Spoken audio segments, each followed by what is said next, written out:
പിന്നെ എപ്പോഴാന്ന് വെച്ചാൽ നിങ്ങൾ കേട്ടാൽ മതി.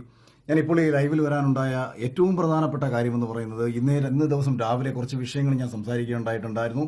അതിനുള്ള പ്രധാനപ്പെട്ട കാരണം ബിഗ് ബോസ് എന്ന് പറയുന്ന ഷോയോട് നീതി പുലർത്താത്ത ഏഷ്യാനെറ്റിന്റെ തലപ്പത്തിരിക്കുന്ന ചിലരുടെ നെറുകേടുകൾ വളരെ കൃത്യമായിട്ട് അറിയാവുന്ന ഒരാളാണ് ഞാൻ. അതിന്റെ അർത്ഥം അത് വെച്ചിട്ട് കഴിഞ്ഞ മുമ്പെങ്ങാണ്ട് റോബിൻ ഇറങ്ങിയിട്ട് ആൾക്കാരുടെ അടുത്ത് എന്തോ പറഞ്ഞെന്നോ അപ്പം നന്ദികേട് കാണിക്കരുതെന്ന് പറഞ്ഞിട്ടോ. എനിക്കെതിരെ നിങ്ങൾ ആദ്യം മനസ്സിലാക്കണം, ഞാനിത് പറഞ്ഞത് എനിക്ക് വേണ്ടിയിട്ടല്ല. എനിക്ക് എന്തെങ്കിലും പ്രശ്നങ്ങൾ ഏഷ്യാനെറ്റിന്റെ ഭാഗത്തു നിന്നോ ബിഗ് ബോസിന്റെ അധികൃത ഭാഗത്തു നിന്നോ ഒന്നും ഉണ്ടായിട്ടില്ല എന്ന് മാത്രമല്ല, വളരെ കൂളായിട്ട് മുന്നോട്ട് പോയിക്കൊണ്ടിരിക്കുന്ന ഒരാളാണ് ഞാൻ സിനിമകൾ ചെയ്യാൻ നിൽക്കുന്ന ഒരാളാണ് ഞാൻ. എന്നെ സംബന്ധിച്ച് ഏഷ്യാനെറ്റുമായിട്ടും ഈ പറയുന്ന വ്യക്തികളുമായിട്ട് ഉണ്ടാവുന്ന എല്ലാ ബന്ധങ്ങളും എനിക്ക് എൻ്റെ ഭാവി ജീവിതത്തിൽ എനിക്ക് ഗുണകരമായി മാറത്തേ ഉള്ളൂ. എനിക്കിതെല്ലാം കണ്ട് മിണ്ടാതെ പഞ്ചമുച്ചം മുടക്കി പിടിച്ച് നിശബ്ദനായിട്ടിരിക്കാം. എനിക്ക് യാതൊരു പ്രശ്നങ്ങളുമില്ല. എൻ്റെ ജീവിതത്തിൽ നേട്ടങ്ങൾ മാത്രമേ ഉണ്ടാവൂ. അതുപോലൊന്നുമല്ല റോബിന്റെ മുൻകാലത്ത് സംഭവിച്ചത്. റോബിനുമായിട്ടുണ്ടായിട്ടുള്ള ഒരു വിഷയത്തിൽ റോബിന് വ്യക്തിപരമായിട്ടുണ്ടായിട്ടുള്ള ദേഷ്യത്തിൽ റോബിൻ ആ ഷോയ്ക്കെതിരെ പറഞ്ഞത് കണക്കോ ഒന്നുമല്ല ഞാനിവിടെ പറഞ്ഞത്. എനിക്ക് വ്യക്തിപരമായിട്ട് യാതൊരു പ്രശ്നങ്ങളും ഇല്ല എന്ന് മാത്രമല്ല, എല്ലാവരുമായും സൗഹൃദത്തിലാണ്. 2 ദിവസങ്ങൾക്ക് മുമ്പ് ഏഷ്യാനെറ്റിന്റെ 50-ാം ദിവസത്തിനെ തുടർന്ന് ഒരു ആശംസ എടുത്ത് അയച്ചു കൊടുക്കണമെന്ന് പറഞ്ഞപ്പോഴും ഞാനൊരു മറുപടി പറഞ്ഞു. വെറും നാറി പൊഴുത്തുകൊണ്ടിരിക്കുന്ന ഒരു ഷോയാണ്. എന്നാലും ആ ഷോയോടുള്ള ഒരു സ്നേഹത്തിന്റെ പുറത്ത് എന്നെ ജനങ്ങളെ അറിയിച്ചു കൊടുത്തത് ബിഗ് ബോസ് എന്ന ഷോ ആയതുകൊണ്ട് ഞാനൊരു ആശംസ വീഡിയോ എടുത്ത് അയച്ചു തരാം എന്ന് പറഞ്ഞു തന്നെ ആശംസാ വീഡിയോ തയ്ച്ചു കൊടുത്തത് ഞാനാണ്. പക്ഷേ ഞാനിത് പറയാൻ കാരണം, ഈ ബിഗ് ബോസിൽ നിന്ന് പുറത്താക്കപ്പെട്ട സിബിൻ എന്ന് പറയുന്ന ചെറുപ്പക്കാരനെ ഭ്രാന്തനാക്കി ചിത്രീകരിച്ചുകൊണ്ട് ഏഷ്യാനെറ്റിന്റെ തലപ്പത്തിരിക്കുന്ന ചില നാറികൾ നടത്തിയ നെറുകേടിനെതിരെ പറയാതിരിക്കാൻ ഞാൻ സിനിമ പൂർണ്ണമായിട്ടും വേണ്ടെന്ന് വെക്കും. ഞാൻ പൂർണ്ണമായും എന്റെ സിനിമയെ വേണ്ടെന്ന് വെക്കും. ഇവന്മാർ എന്നെ മാക്സിമം പോയി കഴിഞ്ഞാൽ തൊലിക്കാൻ പോകുന്നത് അഖിലെ സിനിമയിൽ നിൽക്കുന്ന ഒരാളാണ്, ഏഷ്യാനെറ്റുമായിട്ട് ബന്ധം വേണം, അല്ലെങ്കിൽ ഈ ഇരിക്കുന്ന ഈ 2 പേര് കേട്ടോ, അധികം ആൾക്കാരൊന്നുമില്ല, 2 പേരേ ഉള്ളൂ ഇതിന്റെ പിന്നിൽ. അല്ലാതെ ഏഷ്യാനെറ്റിന്റെ ഓൾ ഇന്ത്യ ബിസിനസ് ഹെഡ് എന്ന് പറയുന്ന കിഷൻ എന്ന് പറയുന്ന അദ്ദേഹം വളരെ നല്ല മനുഷ്യനാണ്. അദ്ദേഹത്തിനോടൊക്കെയുള്ള വ്യക്തിപരമായിട്ടുള്ള സ്നേഹവും താല്പര്യവും കൊണ്ടാണ്. അതേപോലെ എന്റെ സുഹൃത്തുക്കൾ ധാരാളം പേര് അവിടെ ഉണ്ട്. അവരോടൊക്കെയുള്ള സ്നേഹം കൊണ്ടാണ് ഇവന്മാരുടെ ഈ നാറുത്തരങ്ങൾക്കെതിരെ നമ്മൾ ഇത്രയും നാളും മിണ്ടാതിരുന്നത്. ഇതിൽ വന്നു പോയിട്ടുള്ള പല മത്സരാർത്ഥികൾക്കും ഈ സ്ത്രീകളെ ഇവന്മാർ ഉപയോഗിച്ചിട്ടുള്ള രീതികൾ, പല മത്സരാർത്ഥികൾക്കും പണം പറഞ്ഞിട്ട് ആ പണത്തിന്റെ കാശിന്റെ ഷെയർ വാങ്ങി പല മത്സരാർത്ഥികളെയും ബിഗ് ബോസിൽ കയറ്റിയതുൾപ്പെടെയുള്ള വിഷയങ്ങൾ, ഇത്തരം ഒരുപാട് നാറിയ പരിപാടികൾ ഇവരൊക്കെ കാണിച്ചിട്ടുണ്ടായതുകൊണ്ട് ഞാനിത് പിന്നെ ഏഷ്യാനെറ്റുമായിട്ട് ബന്ധപ്പെട്ട് നമുക്കൊരു കോൺട്രാക്ട് ഉണ്ടായിരുന്നു. ആ കോൺട്രാക്ടിനോടൊരു നീതി പുലർത്തണം. അതുകൊണ്ട് തന്നെ ഞാൻ ആ കോൺട്രാക്ടിനോട് നീതി പുലർത്തിയതിനു ശേഷം ഇപ്പോൾ ഇത് പറയാനുള്ളൊരു കാരണമെന്ന് പറയുന്നത്, ഞാൻ ഇന്നേ ദിവസമാണ് അറിയുന്നത് സിബിൻ എന്ന് പറയുന്ന ചെറുപ്പക്കാരൻ ഒരിക്കലും ആ ഷോയിൽ നിന്ന് പുറത്തു പോകണമെന്ന് ആഗ്രഹിച്ചിരുന്നതല്ല.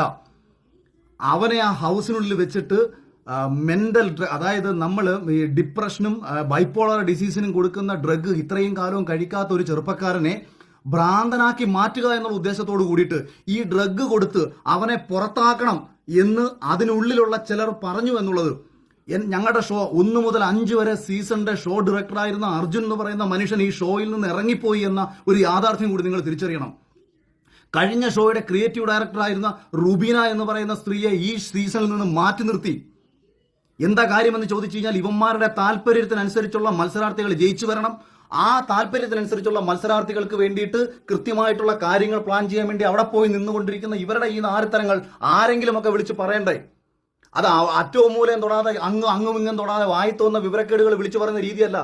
റോബിന് പറ്റിയ മിസ്റ്റേക്ക്, റോബിനോടുള്ള വ്യക്തിവിരോധം കൊണ്ട് റോബിൻ എന്തൊക്കെ വായിത്തോന്ന വിവരക്കേടുകൾ വിളിച്ചു പറഞ്ഞപ്പോഴത്തേക്ക് സമൂഹം റോബിനെ പുച്ഛിക്കുകയാണ് ചെയ്തത്. പറയേണ്ട കാര്യങ്ങൾ കൃത്യമായി തെളിവുകൾ നിർത്തി കാര്യകാരണ അടിസ്ഥാനത്തിൽ സംസാരിച്ചാണ് എനിക്ക് ശീലം. അതുകൊണ്ട് ഏതെങ്കിലുമൊക്കെ ഊളകൾ വന്നിട്ട് എനിക്ക് എന്നെ തൊലിച്ചുകൊണ്ടുള്ള കമന്റുകൾ ഇട്ടുകൊണ്ട് വരരുത്. ഞാൻ ഈ സംസാരിക്കുന്ന എനിക്ക് വേണ്ടിയിട്ടുള്ള എല്ലാ നഷ്ടങ്ങളും ഏറ്റെടുത്തുകൊണ്ട് ഒരു കോപ്പും എന്റെ ജീവിതത്തിൽ ഇവനൊന്നും ചെയ്യാൻ പോത്തില്ല എന്നുള്ള അടിയുറച്ച വിശ്വാസത്തിൽ ആർക്കെതിരെയും എന്തും സംസാരിക്കാനുള്ള ആത്മധൈര്യം സത്യത്തിനൊപ്പം നിൽക്കുമ്പോൾ എനിക്കുള്ളിടത്തോളം കാലം അത് ഏഷ്യാന്റെ തലപ്പത്തിരിക്കുന്നവനാണെന്നുണ്ടെങ്കിലും ഇന്ത്യൻ ഭരണഘടനയുടെ തലപ്പത്തിരിക്കുന്ന, അല്ലെങ്കിൽ എനിക്ക് കേന്ദ്രത്തിന്റെ തലപ്പത്തിരിക്കുന്നവനാണെന്നുണ്ടെങ്കിലും കേരളത്തിന്റെ തലപ്പത്തിരിക്കുന്നവനാണെങ്കിലും എനിക്ക് ഒരേപോലെ ഉള്ളൂ. ഈ നാളത്തെ ഈ നിമിഷം ഇവന്മാരെല്ലാം ചേർന്ന് എന്നെ കൊന്നു കളഞ്ഞാൽ അഭിമാനത്തോടുകൂടി മരിക്കാൻ തയ്യാറാണ്. എനിക്കങ്ങനൊന്നും ഒരുത്തരം പേടിയും കുഴപ്പമൊന്നുമില്ല. എന്റെ വൈഫും എന്റെ പിള്ളേരും ഒക്കെ എന്റെ സ്വഭാവം പണ്ടേ കണ്ടു വളർന്നവരാ. ഈ കിട്ടിയതൊക്കെ പ്ലസ് ആണ് എനിക്ക്.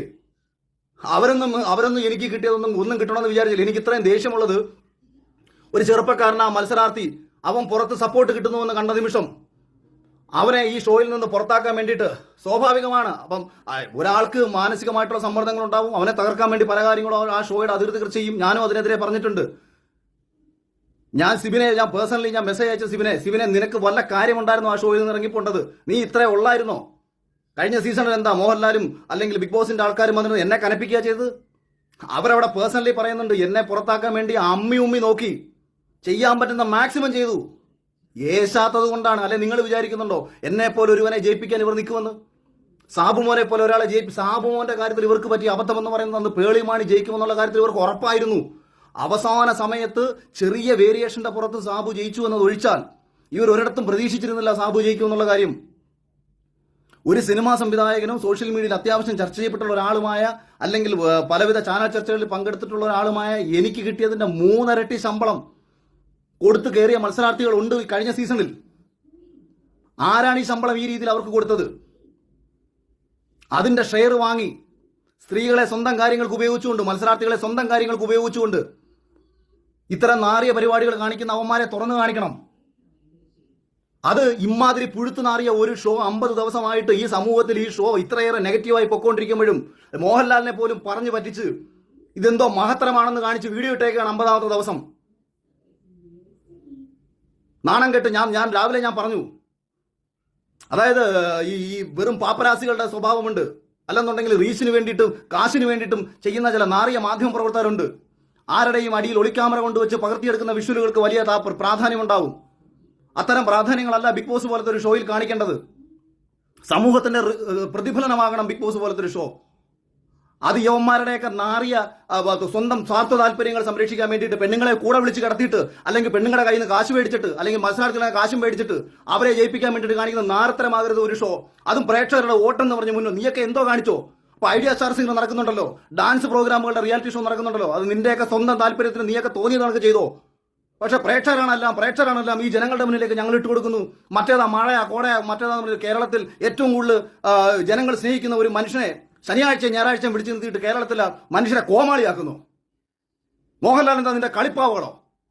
കാശ് കൊടുത്ത ആ മനുഷ്യനെ ഈ സമൂഹത്തിന്റെ തെരുവിളി കേൾപ്പിക്കേണ്ട കാര്യമുണ്ടോ? ആ മനുഷ്യനെ സ്നേഹിക്കുന്ന എത്രയോ മനുഷ്യർ ആ മനുഷ്യനെ തെരുവിളിച്ചുകൊണ്ടിരിക്കുകയാണ്. ആരാണ് ഇതിന് കാരണക്കാർ?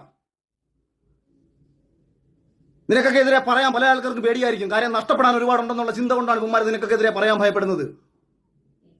എനിക്കൊരു വെണ്ടക്കയില്ല. നിന്നെ ഒന്നും പേടിച്ചിട്ട് മിണ്ടാതിരിക്കും, നീ ഒന്നും പേടിച്ച് ചിന്തിക്കുക വേണ്ട. നാരത്തരം കാണിച്ചിട്ടുണ്ടോ എന്റെയൊക്കെ മുഖത്ത് നോക്കി പറയുന്ന നാരത്തരമാണെന്ന്. ഈ ചെറുപ്പക്കാരനെ പുറത്താക്കിയിട്ട് അവനെ വിളിച്ച് വരട്ടുകയാണ്. അവൻ മിണ്ടിയാൽ അവനെ തട്ടിക്കളയും, അവൻ മിണ്ടിയാൽ അവനെ തൊലിച്ചു കളയും. ഈ കോൺട്രാക്ട് ഉണ്ട്. എന്നെ കഴിഞ്ഞ സീസണിൽ ഇതാണൊക്കെ വിളിച്ചൊന്ന് കോൺട്രാക്ട് ഉണ്ടാക്കിയപ്പോൾ ഞാൻ പറഞ്ഞു ചാനലിന്റെ പേര് ഏഷ്യാനെറ്റ് എന്നല്ലേ, സുപ്രീം കോടതി നല്ലല്ലോ, അവരുടെ കൈവച്ചിരുന്നാൽ മതി എന്നാണ് ഞാൻ പറഞ്ഞത്. എന്നെ വിളിച്ചിട്ട് കോൺട്രാക്ട് ആണ്, അതിൽ അങ്ങനെ സംസാരിക്കരുത്, അതിൽ ഇങ്ങനെ സംസാരിക്കരുത്. അപ്പൊ അതുകൊണ്ട് ഏതെങ്കിലും ഒരു ചെറുപ്പക്കാരനെയോ ഒരു വ്യക്തികളെയോ നേരെ ഇത്തരത്തിൽ തെമ്മാടിത്തരങ്ങൾ കാണിച്ചു വെച്ചിട്ട് സ്വന്തം താല്പര്യങ്ങൾ സംരക്ഷിക്കാൻ വേണ്ടി ഒരു ഷോ നടത്തി പ്രേക്ഷകരെ വിഡ്ഢികളാക്കുന്ന ഇമാതിരി 4 തരത്തിനെതിരെ ശക്തമായി പ്രതികരിക്കാൻ തന്നെയാണ് ഉദ്ദേശം. അത് എനിക്ക് ഇന്ന് ഇത്രയും വൈകാരികമായി ഞാൻ പ്രതികരിക്കാനുണ്ടായ കാരണം, ഒരു ചെറുപ്പക്കാരനെ ആ ഷോയിൽ മികച്ച രീതിയിൽ പൊയ്ക്കൊണ്ടിരിക്കുന്നത് പ്രേക്ഷകർക്ക് എനിക്ക് തോന്നിയല്ല കേട്ടോ. ഞാൻ പറഞ്ഞത് പ്രേക്ഷകർക്ക് ഇഷ്ടപ്പെട്ട സിബിൻ എന്ന് പറയുന്ന ഒരു ചെറുപ്പക്കാരനെ ആ സീസണിൽ നിന്ന് പുറത്താക്കാൻ വേണ്ടിയിട്ട് നാറിയ കളികൾ കളിക്കുകയും അവനെ വിളിച്ച് ഭീഷണിപ്പെടുത്തുകയും അവനെ മാനസിക രോഗിയാക്കി ചിത്രീകരിക്കാൻ ശ്രമിക്കുകയും ചെയ്ത ഇവന്മാർക്കെതിരെ പിന്നെ പ്രതികരിക്കണ്ടേ? ഞാൻ ഇന്ന് വരെയും സമൂഹത്തിന്റെ വിരോധം പിടിച്ചു പറ്റിയതും എന്നെ ആൾക്കാർ വെറുത്തതും അല്ലെങ്കിൽ ആൾക്കാർ എന്തെങ്കിലുമൊക്കെ നഷ്ടം എനിക്കുണ്ടായതും ഒന്നും എനിക്ക് വേണ്ടിയിട്ടായിരുന്നില്ല. അന്നും ഇന്നും ആത്മവിശ്വാസവും ആത്മധൈര്യവും മറ്റുള്ളവനോട് വേണ്ടി സംസാരിക്കുമ്പോഴാണ്.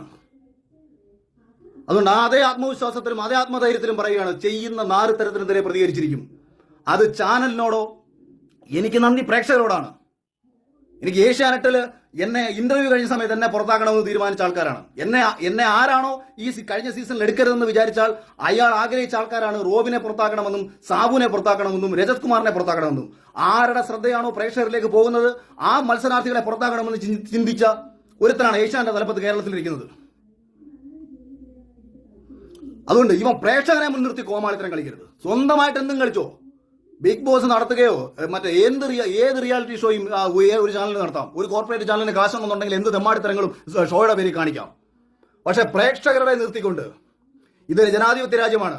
വോട്ട് ചെയ്യുന്ന ഒരു പ്രേക്ഷകനെ കോമാളിയാക്കിക്കൊണ്ട് ഇത് വോട്ടടിസ്ഥാനത്തിൽ ഒരാളെ പുറത്താക്കും. ഞാൻ ഇപ്പോഴും പറയുന്നു, വോട്ട് എന്ന് പറയുന്നത് തന്നെയാണ് ബിഗ് ബോസിന്റെ അടിസ്ഥാന നയമെന്നാണ് 100% നിലവിൽ ഇതുവരെയും ഞാൻ വിശ്വസിക്കുന്നത്. കൃത്യമായ ഓഡിറ്റിങ്ങും കാര്യങ്ങളും ഉണ്ട്, അങ്ങനെ തന്നെയാണ് പോകുന്നത്. പക്ഷേ പ്രേക്ഷകരെ കോമാളിയാക്കി കൊണ്ടുപോവുകയാണ്. അതിനെതിരെ പറയാൻ തന്നെയാണ് തീരുമാനം. അതിനെതിരെ പറയാൻ തന്നെയാണ് ഒരിക്കൽ കൂടി ലൈവിൽ വന്നത്. രാവിലെ ഞാൻ കുറച്ച് ഒഴിവാക്കി വിട്ട വിഷയമാണ്. ഇത്ര അടിച്ചാവർത്തിച്ച് പറയുന്നത്. ഇനി ബാക്കി ഏതെങ്കിലും യവന്മാർ പൊങ്ങി വരട്ടെ. യവന്മാർ കൂടെ കിടക്കാൻ വിളിച്ചിട്ടുള്ള പെണ്ണുങ്ങൾ ഉൾപ്പെടെ, ഇവന്മാർ കാശ് മേടിച്ച് ഇവന്മാർ കാണിച്ച നാർത്തര ഉൾപ്പെടെ ഞാൻ പറയും. ഓക്കെ, നമുക്ക് ബാക്കി നമുക്ക് വരുന്ന വഴിക്ക് കാണാം.